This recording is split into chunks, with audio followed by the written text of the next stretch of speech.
بس يجي كريب أو رشح بصير عنده بلغم كتير وصعوبة بالتنفس، ياخد مضاد حيوي، يضل كم يوم يتحسن. إذا بعد القريب أو رشح بلغم أصفر أو أخضر، هذا التهاب بعد التالي للرشح أو القريب، وطبعا بيحتاج مضاد حيوي. هلا إذا آه، آه، وهذا طبيعي يصير اختلاط، عادة اختلاط للقريب للإنفلونزا أو الجريبة غالبا اختلاط له إنه يصير معه التهاب القصبات يعني. لكن ما كل بلغم بده مضاد حيوي. إذا بلغم أصفر أو أخضر بده مضاد حيوي.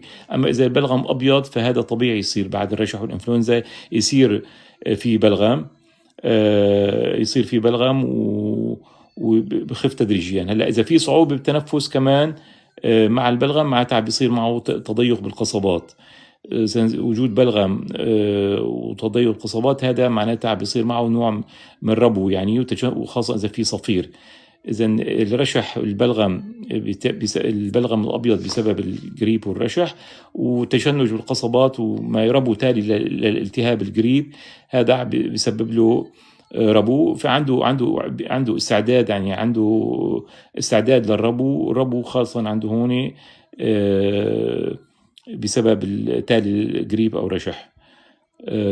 فإذا في صفير أزيز، فبهالحالة إذا بده يضطر كمان ياخذ بخاخ موسع للقصبات وفيه كورتيزون كمان. ويفضل بهالحالة ياخذ كمان لقاح الجريب. شكرا نوفمبر للوردة. لقاح الجريب الإنفلونزا سنويا ما دام عم بصير معه هالحالة، يعني إنه حالة ربو تالي للجريب.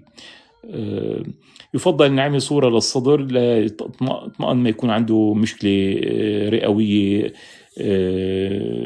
أحد الأمراض الوراثية الرئوية أو شيء، مشكلة تانية، توسع بالقصبات إلى آخره يعني، بالتأكد إنه